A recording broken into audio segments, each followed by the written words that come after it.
In lesson 4.1, we discussed classifying triangles, and we have really 4 different kinds of triangles based on their angles. That's how we classify them. If we have an acute triangle, that means that all 3 of the angles are acute. If we have an equal angular, that means all 3 of the angles are acute and congruent. And if you have an obtuse triangle, you'll have one angle that's obtuse. The other two will be acute. And if you have a right triangle, you'll have one right angle and the other 2 will be acute.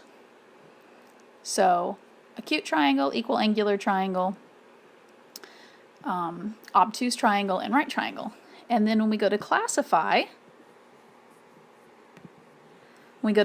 each triangle, in the example for A, we notice that it has 3 little arcs at each of the angles, or an arc at each of the angles. So the same number of arcs means that they're congruent. So if one is 60 degrees, that means all of them are 60 degrees.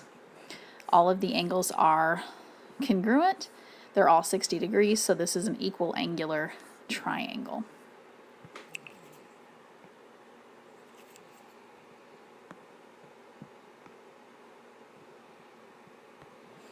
In B, we have an acute angle, another acute angle, and then we have one that's 120 degrees.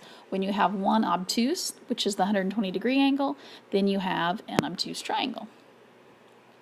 In figure C, you have a 30 degree angle, a 60 degree angle, and a 90 degree angle. So you actually have one right angle, which gives you a right triangle. As a review, you should do exercises 1 through 6 from the first page of the 4.1 study guide.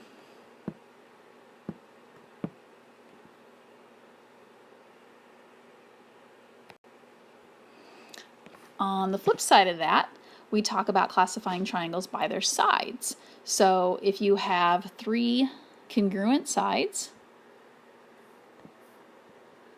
then you have an equilateral triangle, lateral meaning sides.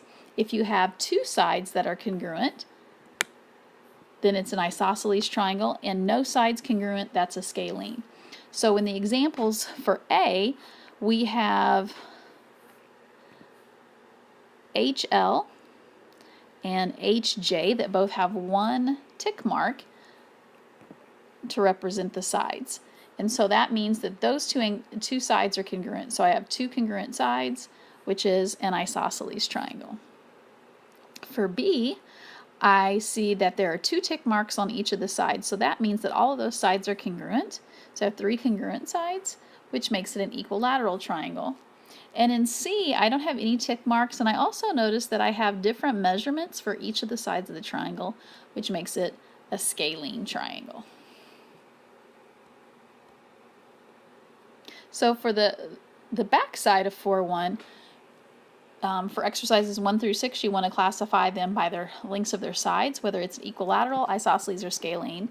And on 7 and 8, you're going to use what we know about the sides of a triangle and some algebra to find some missing values.